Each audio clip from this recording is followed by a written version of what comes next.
नमस्कार, आप सभी का हमारे चैनल में स्वागत है। आज राहुल गांधी ने हरियाणा के नूंह में विशाल जनसभा को संबोधित किया। उन्होंने जनसभा को संबोधित करते हुए कहा कि प्रधानमंत्री नरेंद्र मोदी संविधान पर खतरा हैं।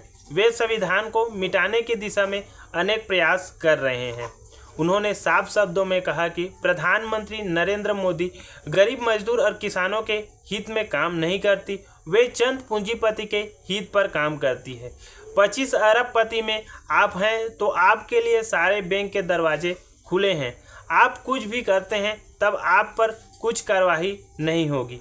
उन्होंने साफ शब्दों में कहा कि एजेंसी और मीडिया पूरी तरह से बिकी पड़ी है, ये केवल भाजपा के इशारे पर कार्य करती है। राहुल गांधी ने कहा कि मीडिया केवल भाजपा का प्रचार करती है और एजेंसी केवल भाजपा के लिए काम करती है। एजेंसी विपक्ष के नेताओं को बार बार जेल में डालती है और उन पर दबाव डालती है।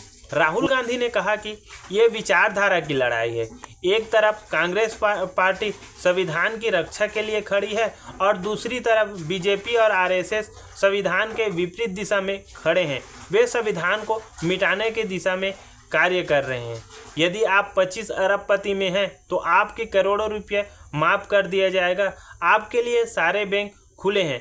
जब अडानी के पोर्ट में हजारों किलो हेरोइन पाया गया तब इस पर कुछ कार्रवाई क्यों नहीं हुआ?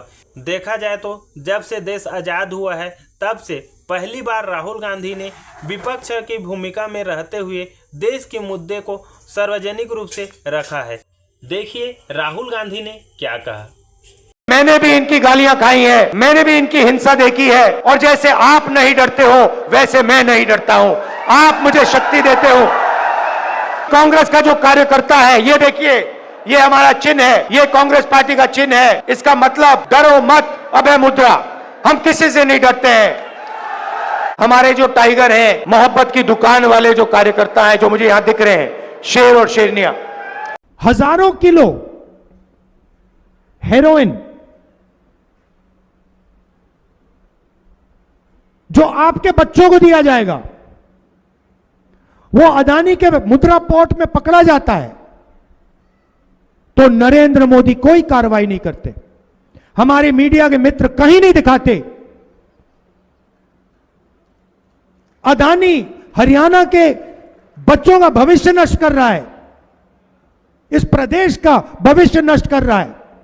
हजारों किलो उसके पोर्ट में हेरोइन पकड़ा जाता है, नरेंद्र मोदी चुप रहते हैं, लंबे लंबे भाषण करते हैं, देशभक्ति के भाषण करते हैं, मगर जब उनके मित्र के पोर्ट में हेरोइन पकड़ा जाता है तो कोई कार्रवाई नहीं करते, कोई जेल नहीं जाता।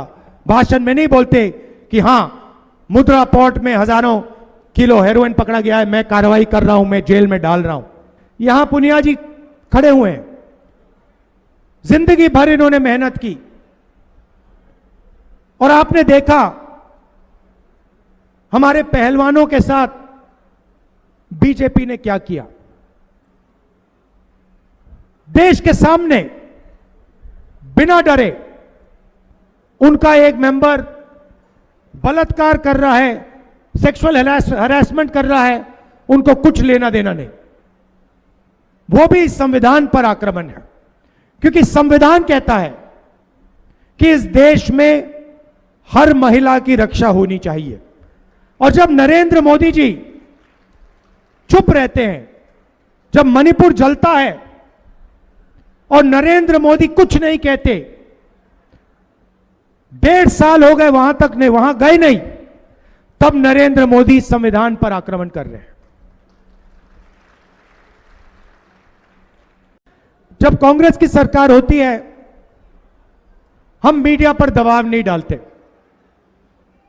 हम चाहते हैं कि मीडिया इंडिपेंडेंट रहे और मीडिया सच्चाई बोले।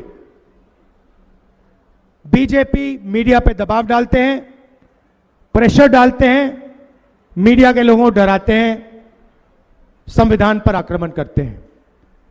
संस्थाओं को देखिए, कांग्रेस की सरकार होती है, इलेक्शन कमीशन, एजेंसीज, इन सब में हम इंडिपेंडेंस चाहते हैं। हम चाहते हैं कि ये देश की एजेंसीज हो, देश की संस्थाएं हो, किसी एक पार्टी की संस्थाएं, किसी एक व्यक्ति की संस्थाएं ना हो।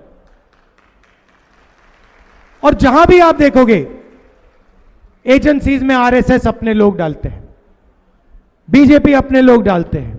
यहाँ तक देखने के लिए आप सभी का धन्यवाद।